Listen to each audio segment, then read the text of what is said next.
Hello everyone, welcome back to my channel, welcome to my new blog. তো এটা হচ্ছে আমাদের মায়াপুর ভ্রমণের লাস্ট ব্লগ। এখন আমরা মায়াপুর থেকে যাচ্ছি নবদ্বীপে। তো আজকের ভিডিওতে আমি তোমাদেরকে নবদ্বীপ ঘুরে দেখাবো। নবদ্বীপের আমরা কোথায় কোথায় ঘুরি সেটাই তোমাদেরকে আজকে ভিডিওতে দেখাবো। এখন আমরা সবাই আসছি লঞ্চে, লঞ্চে উঠলাম। এখন আমরা এখানে মায়াপুর থেকে যাব নবদ্বীপ। তো চলো যাওয়া যাক।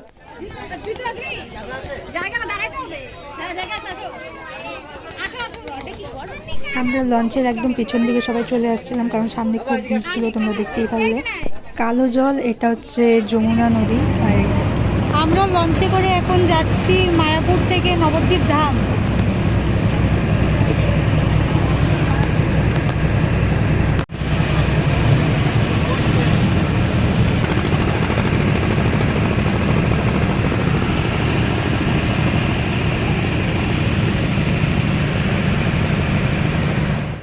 আমরা নবদ্বীপ পৌঁছে টোটো রিজার্ভ করে ঘুরতে বেরিয়ে পড়লাম।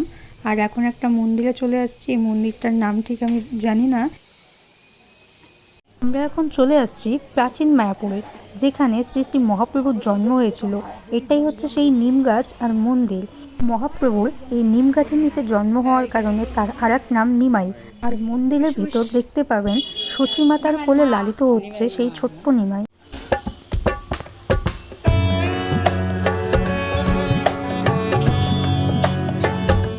এখন আমরা চলে আসছি নরহরি ধামে। তো চলো ভিতরে যাওয়া যাক। এখানের পরিবেশটাও খুবই সুন্দর, সাজানো গোছানো। আপনারা আসলে অবশ্যই এই জায়গাটা ভ্রমণ করবেন। আমরা এখন যাচ্ছি একটা ছোট্ট কৃত্রিম গুহার ভেতর দিয়ে। তো চলুন যাওয়া যাক।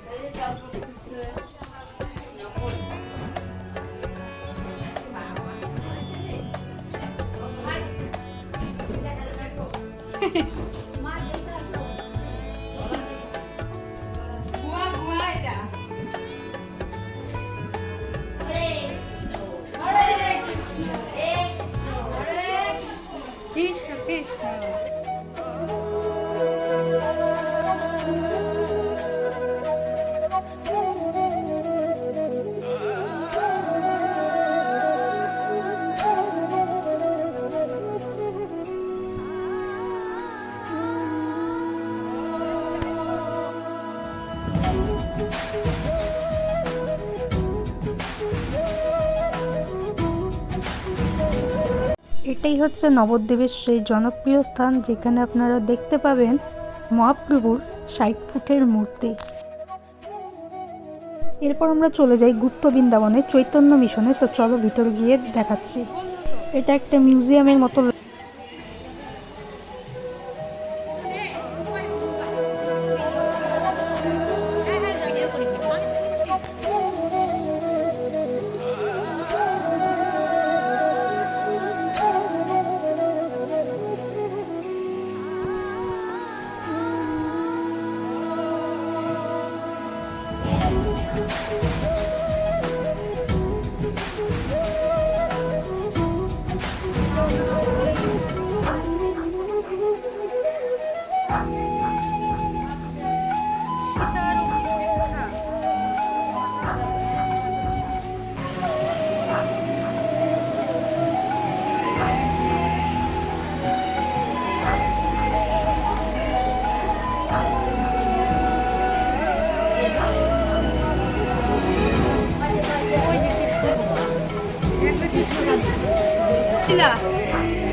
এই জায়গাটা একটা মিউজিয়ামের মতোই।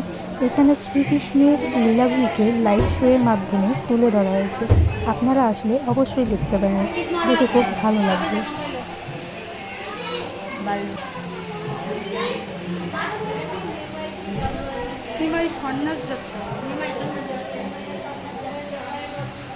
ঝাড়খণ্ডের প্রথম মহাপ্রভু নিমাই হলো। এরপর আমরা টোটো করে চলে আসি আরও একটা মন্দিরে। এটাও খুবই সুন্দর মন্দিরটা, দেখতে পাচ্ছ তোমরা।